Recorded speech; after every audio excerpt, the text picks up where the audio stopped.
Habang abala ang mundo sa Iran, nagsimula na ang China ng lantad na operasyong militar laban sa Taiwan. Sunod-sunod na pinapalakas ng Beijing ang presyon sa mga malalayong isla ng Taiwan, ginagawang sistematiko at halos tuloy-tuloy na aktibidad militar ang dating paminsan-minsang mga patrol. Ang punto rito, sa katunayan, nasakop na ng China ang maliliit na isla sa paligid ng Taiwan at unti-unti nang lumalapit sa mismong Taipei. At ngayon, sinasabi ng mga analista na ginaya ng China ang Iran at napagtanto nilang hindi kayang pigilan ng Estados Unidos ang pananakop. Ang tinatawag na senaryong Hormuz sa kipot ng Taiwan ay magdudulot ng mas malalalang epekto sa pandaigdigang ekonomiya kaysa sa kasalukuyang krisis. Kaya handa ang China na isakatuparan nito.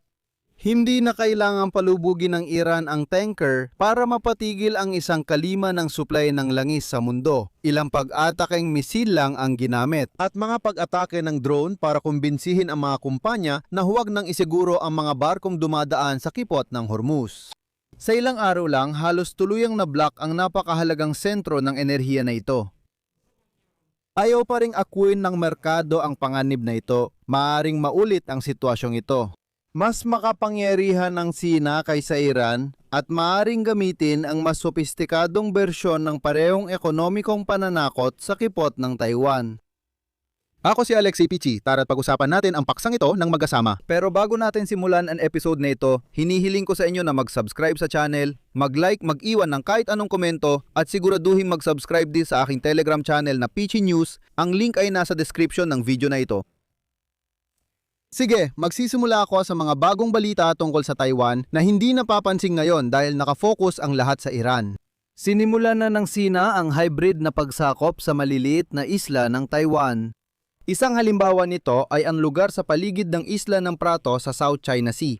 At kung nung pre-war period sa Ukraine noong 2021 ay hindi talaga naitala ang presensya ng mga puwersa ng China doon, mayon na umabot na ito sa 60 araw. Taon ng pagpapatrolya ng 12-12 ng barko ng Coast Guard at Administrasyong Pandagat ng China.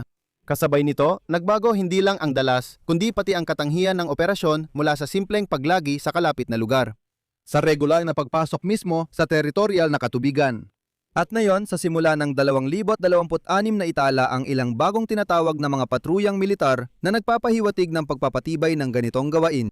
Ibig sabihin, ang layunin ay unti-unting sanayin ang Taiwan at ang buong pandaigdigang komunidad ng maliliit na isla ay nasa ilalim na ng kontrol ng China. Gusto mo man ito o hindi, pero ang Pratos ay isa lang sa mga bahagi ng mas malawak na estratehiya.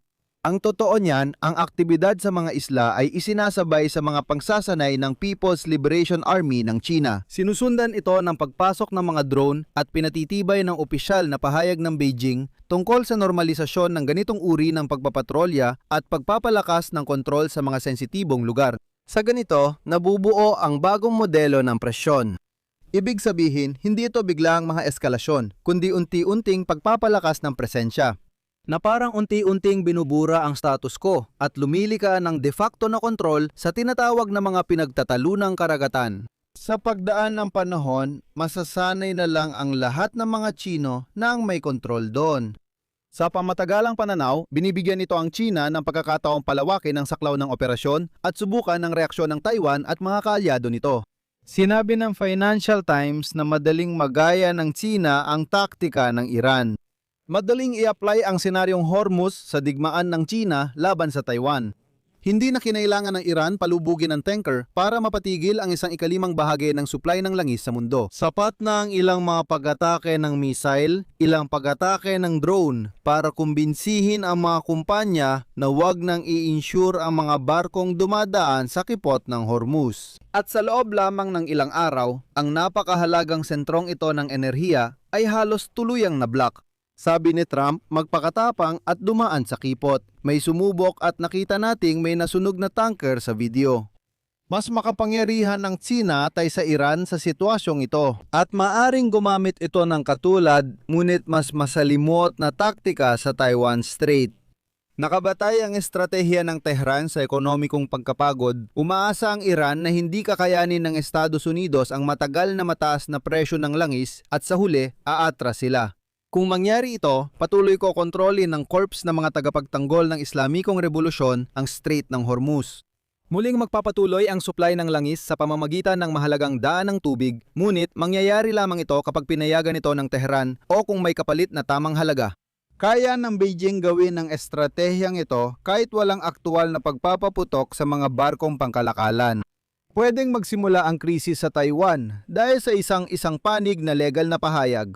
Ibig sabihin, maaring ipahayag ng China na may karapatan itong kontrolin kung sino ang papasok at lalabas ng isla.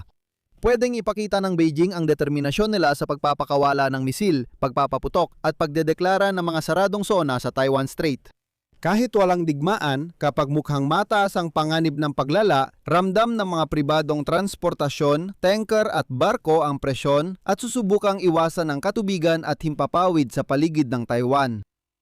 Kung mahirap kumbinsihin ang isang kumpanya ng pagpapadala na ipagpatuloy ang kanilang ruta sa gitna ng ilang drone ng Iran, paano pa kaya kung hihilingin sa kanila na ipadaan ang kanilang mga tanker sa lugar na pinamumugaran ng People's Liberation Army ng China? Malinaw na malamang tatanggi ang mga kumpanyang ito. At itong pagtatangkang ipakita ang presensya ng tinatawag na mga patrol sa maliliit na isla sa paligid ng Taiwan, ito rin ay kaparehong taktika.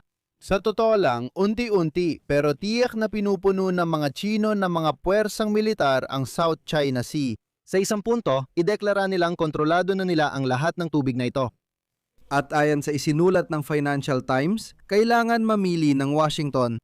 Tanggapin ang bagong normal kung saan de facto ng kontrolado ng Beijing ang kalakalan ng Taiwan pati ang mga pabrika ng microchips ng isla. O kaya'y isugal ang paglala patungo sa hayagang digmaang ekonomiko at posibleng direktang sagupaan militar. Kahit may iwasan ng digmaan, ang macroeconomic at pinansyal na epekto ng krisis sa Taiwan ay maaaring mas malala kaysa sa kasalukuyang dulot ng tensyon sa Persian Gulf. Pinakamalaking maapektuhan ang mga bansang nahihirapan na ngayon. Isipin kung sinusubukan ng China na kontrolin ng hindi direkta ang kalakalan ng Taiwan. Patuloy na sinisiguro ng Estados Unidos at mga kaalyado nito na may sapat na kalakalang isla na humahamon sa Beijing. Pero maaaring hindi na kailangan ng China gumamit ng dahas para harangin ang mga supply na ito. Maaaring simple lang silang gipitin o pagbantaan ng Beijing ng paggamit ng puwersa. Kung mapuputol ng pisikal ang mga daloy ng kalakalan sa paligid ng Taiwan, mas matindi ang magiging dagok sa enerhiya para sa mga ekonomiya sa rehiyon kaysa ngayon. Maaring mawalan ng kakayahan ang Taiwan, Hapon at Timog Korea na makabili ng mga kargamentong enerhiya kahit anong halaga pa dahil wala nang makakapaghatid ng mga ito. Tatlong bansa posibleng mawalan agad ng supply. Той же нефти и сжиженного газа. Bukod dito, hihinto ang ilang pandegdigang industriya mula elektronika hanggang paggawa ng sasakyan. Dahil ang kumpanyang Taiwanese na TSMC ang gumagawa ng mahigit 70% ng pinakamakabagong microchip sa buong mundo. Walang umiral na mga estratehikong reserba ng mga semiconductor. Hindi madaling mapalitan ng pabrika ng TSMC sa Arizona, Amerika ang lahat ng nawalang supply. At kung magkaroon ng kakulangan, maaaring magpatupad ang gobyerno ng Taiwan ng pagrarasyon ng enerhiya para sa industriya. Kapag may blockade, pwedeng bawasan ng Taiwan ang microchip production para pilitin ng ibang bansa na tumulong na mapuna ng sarili nitong mga reserba. Para bang sinasabi nila, gusto niyo ng chips? Tumulong kayo. Sa kasalukuyan, ang malakas na export ng microchip ang nagpoprotekta sa ekonomiya ng Taiwan at South Korea mula sa pagtaas ng presyo ng enerhiya. Kung may krisis sa Taiwan, malalagay sa panganib ang supply ng microchip. Parang walang silbi suportahan o pigilan ng operasyon ng mga energy-intensive na chip factory. Ang kakulangan sa semiconductor ay mapapalala ng suliraning ekonomiya at pinansyal at maaaring magdulot ng panik sa stock market lalo na sa technological na sektor ng Amerika. Nagaya ng alam mo, nagbabanta ng mabilis na pagkalat ng krisis pinansyal sa mundo. Kaya naman ang estratehiya ng Beijing, tulad ng kasalukuyang estratehiya ng Iran, ay maaaring nakatuon sa pagsubok na kumbinsihin. Убедить США. Gaya ng naintindihan mo, ang Beijing na may malalaking sariling reserba ay maaaring mas matatag kaysa sa koalisyon ng demokrasya na may mas kaunting reserba. Ang China ay nag-iipon na yon ng napakalalaking reserba ng langis, microchip, butil at marami pang ibang produkto. Kaya ibig sabihin ba nito na talagang may pinaghahandaan ng China? Ang layunin ng paglika ng tagong ekonomiyang kuta ay para hindi ito kailangang gamitin. Kailangan ng Estados Unidos at mga kaalyado nila ng mekanismo para sa sama-samang reserba, paunang naihandang lohistika sa krisis, at permanenteng estruktura para sa pamamahala ng krisis sa ekonomiya. Aabuti ng panahon ang paggawa nito at dapat subukan ng ganitong paraan bago dumating ang krisis, hindi mag-improvise habang nangyayari ito, gaya ng nangyayari ngayon.